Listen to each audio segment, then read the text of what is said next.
Friends, on this holy day, let us draw attention to the quiet menches who live among us. We know many in our lives. These are the ones who do not call out to be noticed or grab the spotlight with their antics. They just faithfully do the work that needs to be done, quietly bringing goodness into the world and sustaining us. They hold together the very fabric of our society. In the midrash, our rabbis of old tell a story about Moses in a panic. He had just overseen the construction of the tabernacle, the sacred tent for God's presence. Now finished, Moses was preparing an accounting of all of the gold that had been used in the construction. Remember, the people had given freely to Moses precious gifts for the tabernacle. The Torah described how the women even took the gold rings off their ears and personally handed them to Moses. But now, as he counted all the gold at the end, it came up short. Moses could not account for 1,500 missing shekels of gold. He grew anxious. He didn't want the Israelites to think he was an embezzler. He ran an inventory over and over again, including all the gold used to make the ark and all the gold for the great menorah and the gold for all the furnishings. Still, he came up short. Then God opened his eyes.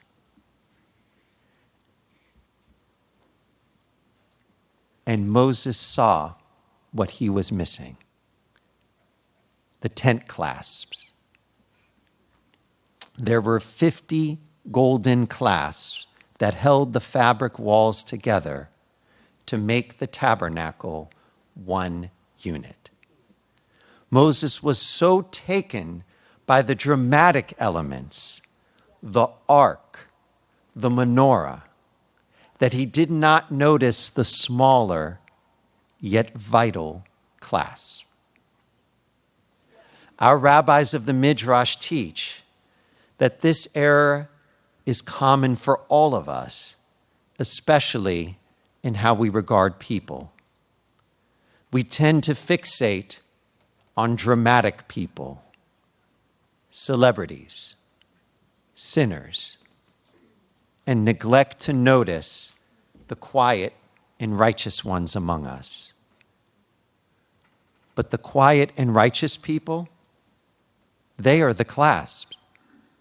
They hold together the fabric of our community. I'm relieved that this issue was a problem in the days of our ancient rabbis, and not just for us. But it seems that our generation, our moment, has taken this to a whole new level. Social media is dominated by who can be the most outrageous, get the most clicks, grab the most attention. On TV, the newscasts focus on the most sensational, feeding our rage against people doing the most offensive things. On the radio, each shock jock tries to out-shock the other shock jocks and get better ratings.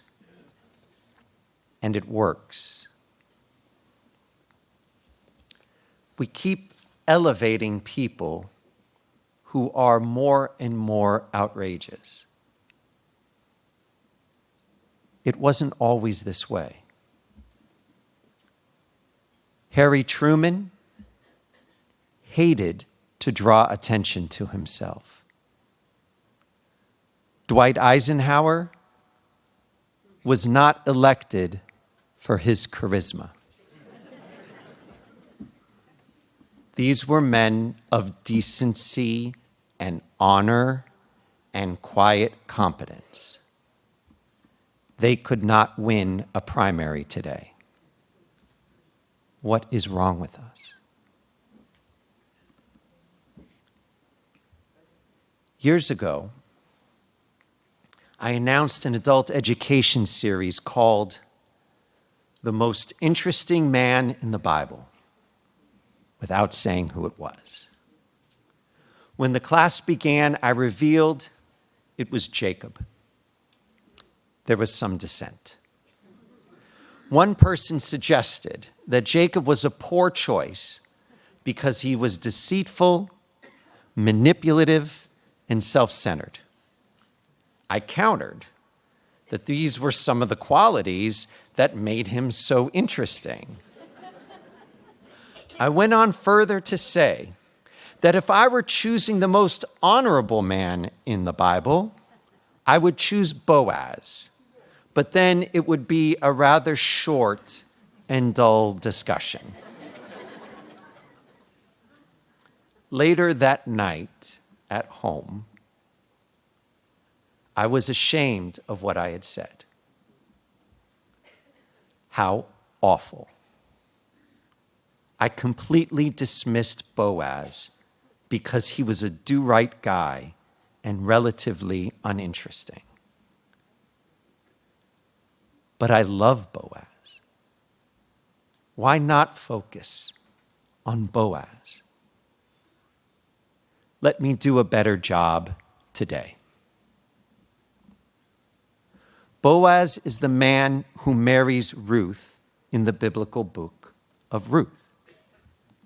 He is altogether kind and honorable and generous. He was careful to reserve the corner of his fields for the poor to eat. When he fell in love with Ruth, he followed all the proper protocols to seek out permission to marry her. He was simply a good man. In the book, Ruth is our hero, but Boaz was the wind beneath her wings. The most notable people are not often the most righteous, and the most righteous people are not often the most notable.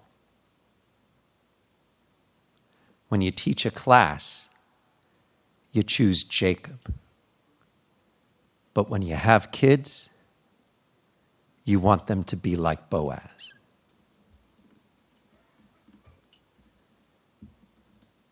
Isn't that what we all want for our children? Think about babies you have loved.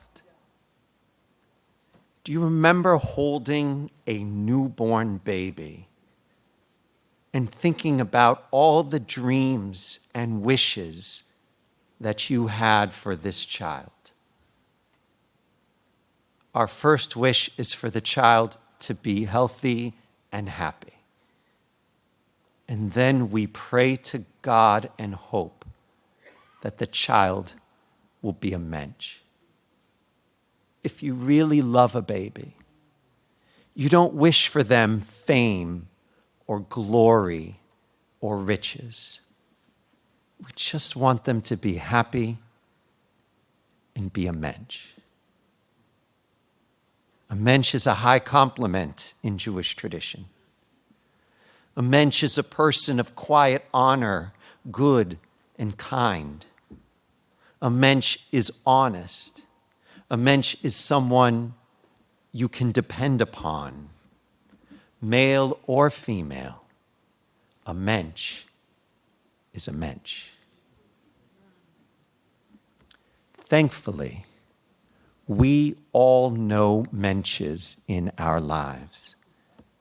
That is one of life's sweetest blessings. anyone here today could come up right now and tell us about a mensch that they know. But it's my turn at the podium, so I will give an example.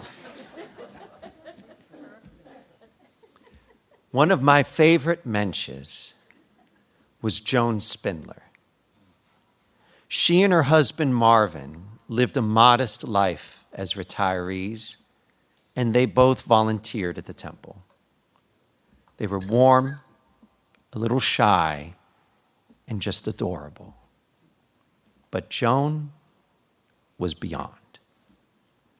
Back then, we had this archaic software system to observe and manage our yard sites. It made you choose for everyone either the American calendar date or the Hebrew calendar date. The problem was that 2/3 of our members wanted to observe the American date and 1/3 the Hebrew date. So every week, Bonnie would print all the postcards with the American date. And then Joan would come in and go through every single name and look up if that family preferred the Hebrew date. If so, she would pull that card and then create a new one, handwriting the Hebrew date of the observance for each person. It took her several hours each week, year after year after year. And here's the thing. No one knew that she did that. If you chose the traditional Hebrew date, you would get your card in the mail, but you had no idea how much love was behind it, how it was made with such tender devotion by a volunteer who sought no recognition. Joan is in heaven now because, obviously, still, it's not too late to recognize her now. I want to share with you a quote from a Victorian novel called Middlemarch.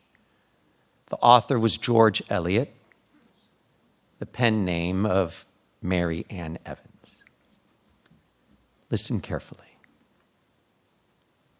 For the growing good of the world is partly dependent on unhistoric acts, and that things are not so ill with you and me as they might have been, is half owing to the number who live faithfully a hidden life and rest in unvisited tombs. Friends, you and I, we have it pretty good. Things could be so much worse. And that is thanks in part to the number who lived faithfully a hidden life and rest in unvisited tombs.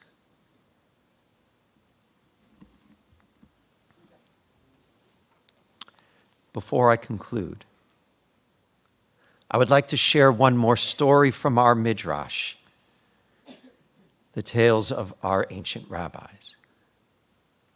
This is the story of how God chose Mount Sinai of all the mountains in the world. Rumors spread that soon God would descend from the highest of heavens and grant the Torah as a gift to the people Israel upon a mountaintop. Immediately, speculation began among the mountains. Which one of us will it be? Among the most curious was little Mount Sinai. Mount Carmel spoke out. I am the most beautiful mountain. Surely it will be me. Ooh, thought little Mount Sinai. That sounds right. But then Mount Hermon jumped in and said, I am the tallest mountain in all of the Holy Land.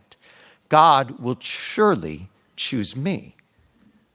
Yes, thought little Mount Sinai, that makes sense. But just then boomed Mount Tabor. Wrong. You are all wrong. I am the most imposing mountain right in the heart of the Holy Land. God will choose me. I guess so, thought Mount Sinai. But on the great day of revelation, God chose the most humble and unassuming of all the mountains. On that day, the world stood still.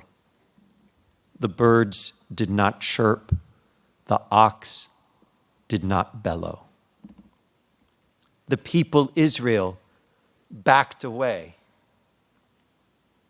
and witnessed the ark of the heavens bend down and touch the top of Mount Sinai. And there, God announced to the world, Ani Adonai Elohechem, I am the Lord your God.